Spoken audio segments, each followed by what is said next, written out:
आज की वीडियो में मैं ऐसी 4 गलतियों के बारे में बात करूंगी जो अक्सर लोग नींबू पानी पीते वक्त करते हैं। लेकिन इससे पहले कुछ इसके बेनिफिट्स या इफेक्ट्स के बारे में देख लेते हैं। तो बेसिकली नींबू के रस का बुनियादी फायदा है वो ये है कि किडनी स्टोन्स होती है, जो पथरी बनती है उसको रोकने में काम करता है, क्योंकि इसमें साइट्रेट्स मौजूद है जो आपकी किडनी में स्टोन की फॉर्मेशन को रोकता है। तो यहाँ पे मैं कैल्शियम ऑक्सीलेट्स की बात कर रही हूँ। जब हमारी किडनी में कैल्शियम स्टोर होता रहता है तो ये स्टोन की शक्ल बना लेते हैं। तो लेमन वाटर जो स्टोन को बनने से रोकता है। नंबर 2 पे जो इसका बेनिफिट है वो ये है कि इसमें विटामिन सी की तादाद बहुत ज़्यादा है। तो जब आप लेमन जूस इस्तेमाल करते हैं तो ये आपके विटामिन सी की रिक्वायरमेंट्स को पूरा करता है। लेकिन अगर आप पास्चुराइज्ड लेमन जूस इस्तेमाल करते हैं, यानी कि पास्चुराइज्ड लेमन जूस वो होते हैं जो कि आप मार्केट से लेते हैं, बेसिकली इसे जो है माइल्ड लेवल पर हीट किया जाता है, जिसकी वजह से इसमें विटामिन सी काफ़ी मिकदार में कम हो जाते हैं।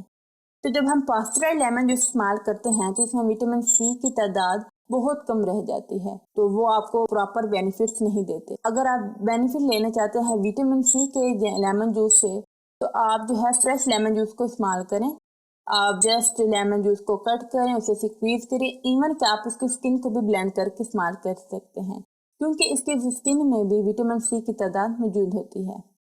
लेकिन अगर आप पास्चुराइज्ड लेमन जूस लेते हैं तो इसमें बहुत सारे विटामिन सी मौजूद नहीं होंगे। तो कॉमन सिम्टम्स के जिससे आपको पता चलेगा कि आपको विटामिन सी की कमी है, तो फर्स्ट इसमें यह है कि आपके गम्स में से ब्लीडिंग का होना, यानी कि आपके मसूड़ों में से खून का आना। तो जब आप ब्रश करते हैं अपने दांतों को, मसूड़ों में से खून निकलता है, तो इसका मतलब है कि आपको विटामिन सी की डेफिशिएंसी है। जबकि दूसरा इसका सिम्टम है वो ये है कि आपकी बॉडी में थकावट का एहसास होना। थर्ड नंबर पर जो लेमन जूस का बेनिफिट है वो ये है कि इसमें एंटी हिस्टामाइन इफेक्ट मौजूद है, जिसकी वजह से जिन लोगों को एलर्जी होती है तो ये उनके लिए बहुत बेस्ट ऑप्शन है। हिस्टामाइन बेसिकली ये वो चीज़ है जब हमारी बॉडी एलर्जी की वजह से रिएक्शन करती है, उसको लेवल को कम करने के लिए एक एंटीबायोटिक के तौर पर भी काम करता है। इसके अलावा इसमें एंटी फंगल प्रॉपर्टीज भी मौजूद हैं, जो कि जिन्हें बैक्टीरियल इन्फेक्शन होता है उनके लिए काफ़ी बेहतर है। आप इसको एक नेचुरल एंटीबायोटिक के तौर पर भी इस्तेमाल कर सकते हैं। इसका जो नेक्स्ट बेनिफिट है लेमन जूस का वो ये है, ये यूरिक एसिड की फॉर्मेशन होने से भी बचाता है। तो ये उन लोगों के लिए बहुत बेहतर है जिन्हें गाउट का प्रॉब्लम है। गाउट के कुछ एग्जाम को पिज़िडो गाउट भी कहा जाता है। तो इसमें मौजूद जो सिट्रस है वो इस तमाम इफेक्ट को कम कर देते हैं। इसके अलावा ये आपकी बॉडी में आयरन की अब्जॉर्प्शन को भी काफ़ी हद तक बढ़ा देता है। अब हम इसकी टॉप मिस्टेक्स की बात कर लेते हैं जो अक्सर लोग लेमन वाटर इस्तेमाल करते हुए करते हैं। तो सबसे पहले जो मिस्टेक है वो ये है कि अक्सर लोग लेमन को खाना खाने से पहले पीते हैं, लेकिन वो पीना नहीं चाहिए, क्योंकि इसमें साइट्रिक एसिड है जो कि एक एसिड ही है, जिसकी वजह से जब ये हमारी बॉडी में जाता है तो उसे बर्न अप कर देते हैं, जिसकी वजह से ये एल्कलाइन सब्सटेंस में कन्वर्ट हो जाता है। सो बेसिकली हम इस हाइड्रोलिक एसिड को अल्कलाइन कर देते हैं, जो कि हम नहीं करना चाहते, जिसकी वजह से ये हमारी डाइजेशन को भी रोक देता है। तो अगर आप लेमन वाटर का इस्तेमाल करते हैं तो कम से कम घंटा या आधा घंटा खाना खाने से पहले इस्तेमाल करें। मैं जब लेमन जूस का इस्तेमाल करती हूँ तो मैं मॉर्निंग में इसका इस्तेमाल करती हूँ, क्योंकि मैं उस वक्त फास्टिंग में होती हूँ, जिसकी वजह से कोई भी पॉसिबिलिटी नहीं होती कि हमारे फूड में मिले और हमारे लिए इस तरह का रिएक्शन दे। इसके अलावा ये हमें बहुत सारे फिर बेनिफिट भी देते हैं।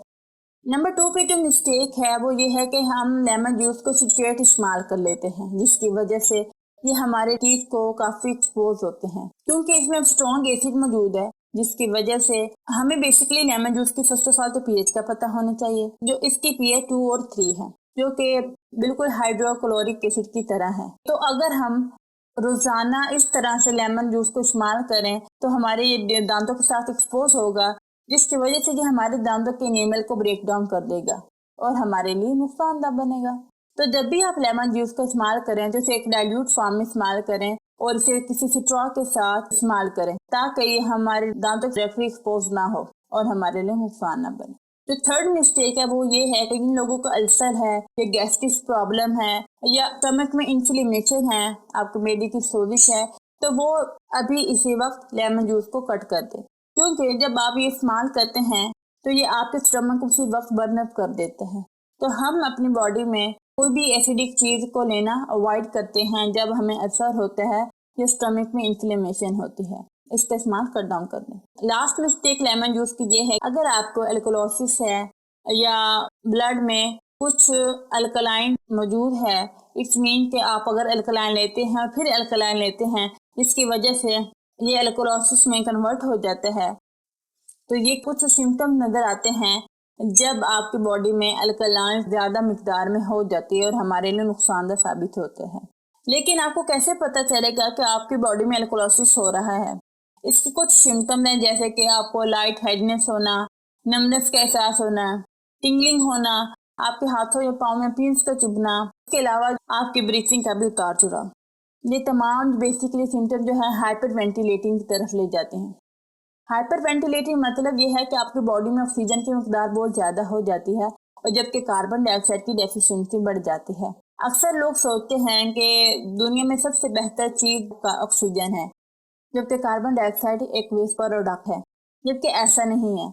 हमें दोनों चीज बैलेंस मिकदार में चाहिए, क्योंकि कार्बन डाइऑक्साइड हमारे लिए बहुत जरूरी है, क्योंकि ये एक ऐसे एसिड बनाता है जो कि हमारे पीएच को बैलेंस करने में मदद देता है। तो आपको दोनों चीजें बैलेंस मिकदार में चाहिए। अगर आपको पास बहुत ज्यादा ऑक्सीजन हो जाएगी, इवन कि आप अगर ऑक्सीजन थेरेपी कर रहे हैं, तो इसके भी बहुत सारे साइड इफेक्ट्स हो सकते हैं। आपको स्वेलिंग हो सकती है, एडिमा हो सकता है या पिल्मोनरी एडिमा की भी प्रॉब्लम हो सकती है। ये बहुत ज्यादा डेंजरस है, क्योंकि कार्बन डाइऑक्साइड हमारे टिश्यूज और सेल तक ऑक्सीजन पहुंचाने के लिए बहुत जरूरी है। तो बेसिकली इसका जो पॉइंट वो ये है कि जब आप देखें कि आपको अल्कोलोसिस है या बहुत ज्यादा अल्कलाइन हो रहा है, तो इसकी वजह से आपको सांस भी आना बंद हो सकती है। ये बिल्कुल हाइपर वेंटिलेटिंग की ही तरह है। ये तमाम चीजें के सिम्टम्स में आती हैं। तो ये थी कुछ मिस्टेक। आई होप कि आपको समझ आई होंगी और आप इसे अवॉइड करके और एक बेहतर तरीके से लेमन जूस का इस्तेमाल करें और उसके बेनिफिट लें। अल्लाह हाफिज।